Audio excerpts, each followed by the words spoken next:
El signo lingüístico. La lingüística es una rama de la ciencia general de los signos y la lengua es el objeto de estudio de los signos lingüísticos, la cual constituye un sistema de signos. Los signos lingüísticos tienen rasgos que los diferencian de otros signos. Saussure, primer lingüista, define el signo lingüístico como la combinación mental de un concepto y de una imagen acústica, entendiéndose por imagen acústica la representación mental del sonido, no el sonido como tal, y por concepto la representación mental del significado.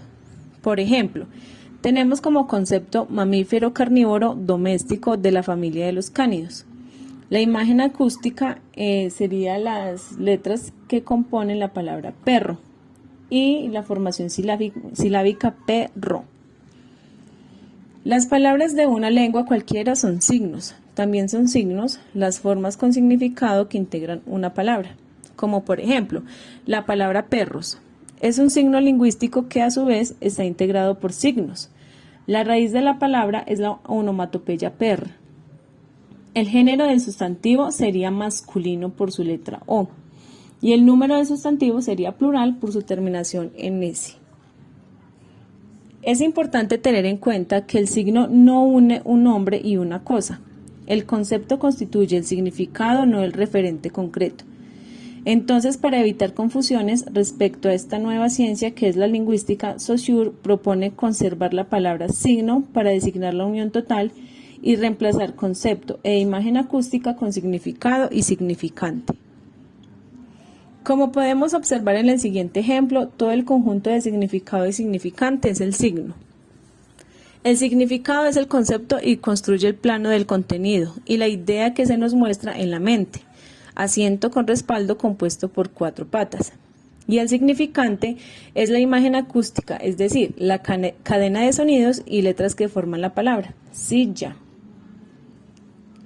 Objeto de estudio de la lingüística. Desde el punto de vista de Saussure, la ciencia que se ha ido formando a partir del interés en los hechos de la lengua ha pasado por 3 etapas sin reconocer cuál es su objeto de estudio: la gramática normativa, la filología y la gramática comparada. Pero ninguno de estos 3 periodos de la historia pudo conformar una ciencia de los hechos de la lengua. Por tal motivo, Saussure piensa que su propuesta va a superar a las escuelas anteriores. El primer paso para alcanzar este objetivo es definir que la principal fuente de estudio lingüístico son todas las manifestaciones del lenguaje, es decir, todas las formas expresivas. Saussure piensa en el carácter esencialmente universal de la lengua humana. De esta forma, las tareas de la lingüística son: hacer la descripción y la historia de todas las lenguas que pueda, determinar qué factores influyen en la lengua, definirse ella misma como ciencia. Así, la lingüística crea su objeto a la vez integral y concreto, a partir de su propio enfoque. Saussure, 1916-36. Debido a su inaccesible complejidad, no puede ser objeto de estudio de la lingüística la lengua y el habla. Así queda definido el objeto de estudio de la lingüística. Se deja de lado la totalidad de los hechos del lenguaje y se estudia solo aquello que pertenece al sistema de la lengua, el lenguaje humano. Principios del signo lingüístico o propiedades. Saussure define 4 principios. Primer principio, la arbitrariedad o convencional. El signo es arbitrario porque el lazo que une el significado y el significante no responde a ningún motivo. Se establece de modo convencional o de acuerdo. Cada lengua utiliza para un mismo significado un significante distinto. Por ejemplo, la palabra casa se dice de una forma totalmente diferente según la lengua. En español se dice casa, en italiano se dice casa, en inglés se dice house, en árabe mansilou, pero designa un mismo significante. Por lo tanto, no hay comunidades humanas sin lengua alguna. También son útiles para demostrar la relación entre significado y significante, haciéndose extensiva a otros sistemas semiológicos.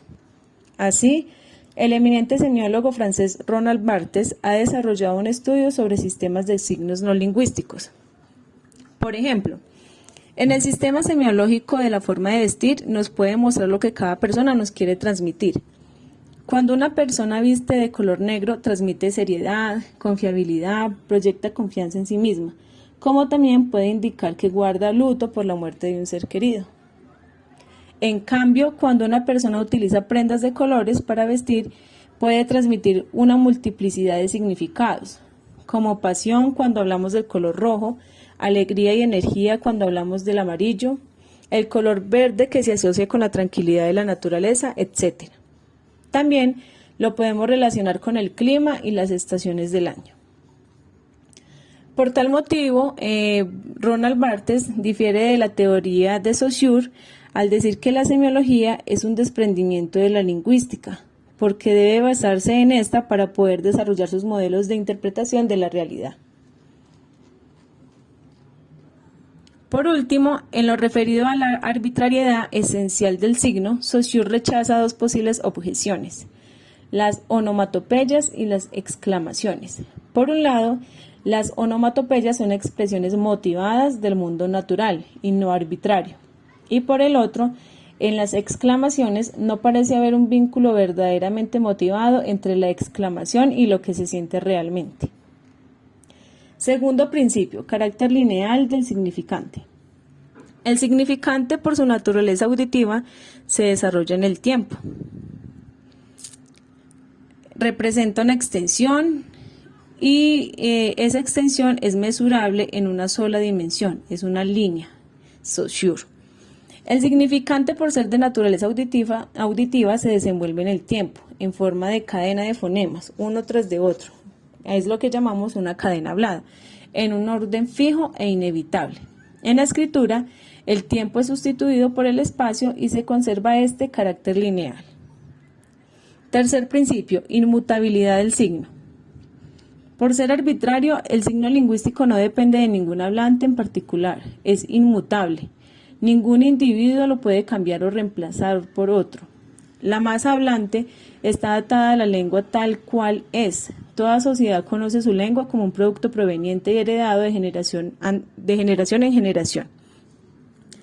Mutabilidad del signo. Para definir la mutabilidad del signo, nos adentraríamos a definir la dialéctica de Saussure, en donde entendemos el planteo de oposiciones en las cuales cada término se define en función de su contrario. En efecto, para Saussure, el tiempo tiene dos efectos contradictorios o complementarios en la estructura de la lengua. Asegura la continuidad de la lengua a través de las sucesivas generaciones y altera la estructura del sistema porque hace que los signos lingüísticos cambien. El signo lingüístico es mutable a lo largo del tiempo, por eso todas las lenguas evolucionan porque van cambiando los signos. Por tal motivo, nos resulta más difícil entender el habla de siglos pasados. En síntesis, el tiempo altera todas las cosas y la lengua no es la excepción. Cuarto principio. Lingüística estática, sincrónica y lingüística evolutiva diacrónica. La lingüística puede estudiar los signos en un estado de tiempo determinado, independientemente del paso de la historia. Se adopta una perspectiva sincrónica con el tiempo y se desarrolla entonces una lingüística estática, relación entre los signos que forman el sistema. Por otra parte, estudia los signos a través de los sucesos, estados del tiempo, que es la perspectiva diacrónica, a través del tiempo, y se desarrolla entonces una lingüística evolutiva. Supone el cambio que se origina por el uso del lenguaje a través del tiempo. Concretamente, la sincronía se relaciona con la lengua y la diacronía se relaciona con el habla. El valor lingüístico. De manera concreta, el lenguaje articula sonidos con ideas. El pensamiento y los sonidos no tienen existencia independientemente uno del otro. La lengua es un pensamiento organizado en la materia fónica, los sonidos. Diferencias entre el lenguaje, lengua y habla. El lenguaje es la capacidad de establecer comunicación mediante el sistema de signos, ya sean orales o escritos, que utilizamos para comunicarnos dentro de un grupo. La lengua es un sistema de signos que los hablantes aprenden y retienen en su memoria. Es un código que conoce cada hablante y que utiliza cada vez que lo necesita, permitiendo esto la comunicación entre sí. La lengua es el sistema en sí completo. El estudio de la lengua se hace en un aspecto sincrónico y diacrónico.